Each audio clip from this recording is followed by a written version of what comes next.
Ayo, I can't even lie. I have grown to love whenever Kafka slaps both of his cheeks to get himself ready for the next big task that he is going to take on. But more than anything in chapter 118, it has solidified the fact that Kafka is one of my favorite shonen protagonists of all time. Kafka could have been selfish and chose to live out his days as a human, but instead his resolve made him choose to become a kaiju.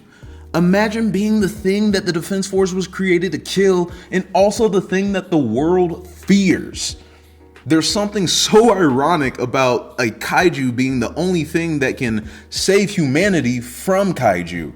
Kafka committed the most selfless act in this manga when he sacrificed his own humanity for the sake of Japan and for the greater good of all people in the world.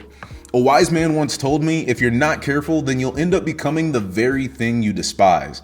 And I've always thought about this quote as being a precaution to yourself. Kafka has always despised kaiju, yet Kafka is showing me right now that becoming what you despise isn't necessarily a bad thing if it's a better version of you.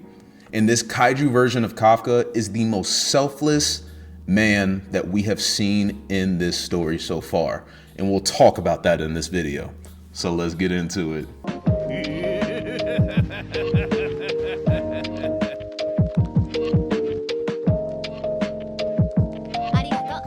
So chapter 118 starts off with us seeing exactly how Kaiju number 8 was created. We end up learning that the samurai warrior's heart is exactly what ended up becoming the core for Kaiju number 8. Its heart, along with fault energy and sheer hatred all mixed together, ended up creating what we see as this insect-looking thing that is Kaiju number 8. One thing that really caught my attention was the samurai warrior telling Kafka that the attack from this Daikaiju ended up lasting nearly 100 days. And on top of that, that's how long it took for the power that the monster stored underground to run dry. So he told us a lot right there, right? We just learned that part of the way that this Daikaiju from the Meireki era does operate is it stores a certain amount of power for itself underneath ground and uses that power to operate off of. Is this power that it's storing underneath ground fault energy? Or does it have some other sort of power that it is storing underground, right? Who knows, but it also lets us know that, hey bro, this Daikaiju from the Meireki era hasn't just been chilling inside of number 9 this whole time. And even prior to number 9 finding it, number 9 also found this thing underground. So how much energy did it store up from the time that it became one with number 9 and before it absorbed number 9? How much energy did it absorb just being underground again? Or store underground again. I said absorb. Kafka gets done hearing this story from the samurai warrior and looks over to him and says, "Why are you even showing me all of this?" And the warrior looks back at Kafka and tells him, "You chose to fight, but right now you stand no chance against that creature, and we need to form a deeper bond with one another to truly gain that power up that we need." The samurai warrior holds out Kafka's heart and tells him, "I planned on returning this to you after we defeated this creature, but right now we've lost our core, so we have no choice but to either A, give you this heart and let you live out your remaining days as a human, or B, convert your heart into a new core and you will become a beast just like us. And there is no turning back. You will not be able to revert back to a human if we turn your heart into a core." And bro, that was wild for us to see, right? The whole time we thought that Kafka's heart was gone. Remember, Isao did those chest x-rays on Kafka and all we saw inside of there was a kaiju core. And that is what made Isao say Kafka is no longer a human. This dude is a kaiju now. But the whole time that Kaiju number 8 was storing Kafka's heart and replaced it with itself, bro. That was Kafka's source of energy and to become a kaiju, more or less. The warrior goes on to tell Kafka, if you choose to become a kaiju, you're going to be going against the wishes of some of your best friends, and even more than that, you'll end up betraying your younger self that vowed to take out kaiju alongside Mina. The younger you that couldn't stand what kaiju did to Gurtamon. The younger you that couldn't stand what kaiju did to Miko the cat and the facilities that you guys grew up in. Do you still wish to fight knowing all this information? And bro, Kafka does not hesitate. He looks down and tells the warrior, we were the same all along. There were promises you made that you couldn't keep. There were wishes that you wanted that didn't come true, and you were frustrated, but you still kept fighting all this time. Compared to the load that you've been shouldering, what I've been doing, number 8, it's a drop in the bucket. I've only made it this far because of you to begin with. And how true of a statement, yet at the same time, I had goosebumps seeing Kafka get that determination and that bass in his voice. And he's ready, dog. He told number 8 thank you as he reached down to touch the amalgamation that was created. And he tells him, it's my turn to repay the debt to you. Let's go. It's revenge time. And come on. It's time, bro. Next chapter, we're about to start seeing vital signs are starting to be detected from Kaiju number 8 again. And I know y'all are just as gassed as I am to see what is going to happen, bro. Kaiju number 8 ends up taking Kafka's heart, converts it into a core, tells him to take it and shoves it into Kafka's chest where his core was at. And we see Kafka undergoing the changes that he's going to undergo. We actually see him, if you're a reader, finally hit his Kafka metamorphosis, or his Franz Kafka metamorphosis. This is about to be a possible permanent change for Kafka. Now, in my head, I say a possible permanent change, but I really don't think that is the case. I think that there's a handful of things that we're going to see, right?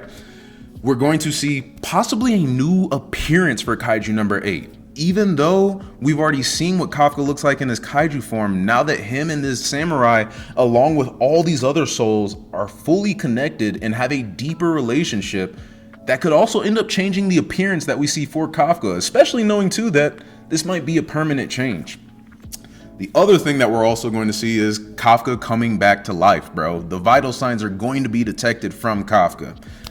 And then the last thing that we are going to see is, will Kafka be able to ever revert back to human form again? I can't help but feel like this samurai was more so testing Kafka's his resolve to see how serious he really was about fighting back. These samurai warriors gave everything, bro. There's nothing that they want more than to beat this kaiju, and if Kafka didn't have that same resolve as them, I don't think that Kafka was the right person to shoulder this burden. But even this samurai warrior was surprised, bro. His eyes opened with shock, seeing how quickly Kafka did not hesitate in saying, change my heart into a core. It's time to go fight back. Let me repay the debt that you have paid to me 10 times over. So it will be lit to see what actually ends up happening with Kafka right here, bro. What is his form going to be like? What kind of powers is he going to have that are going to be new? And something that I also think that this Ghost Samurai is not accounting for is the fact that this is going to be the deepest bond that you've had with some sort of user since you became this kaiju, right? So since it's going to be something that you've never experienced before, there's going to be powers that you didn't even know that you could have, which is why I still think that this will not be the last time that we see human Kafka.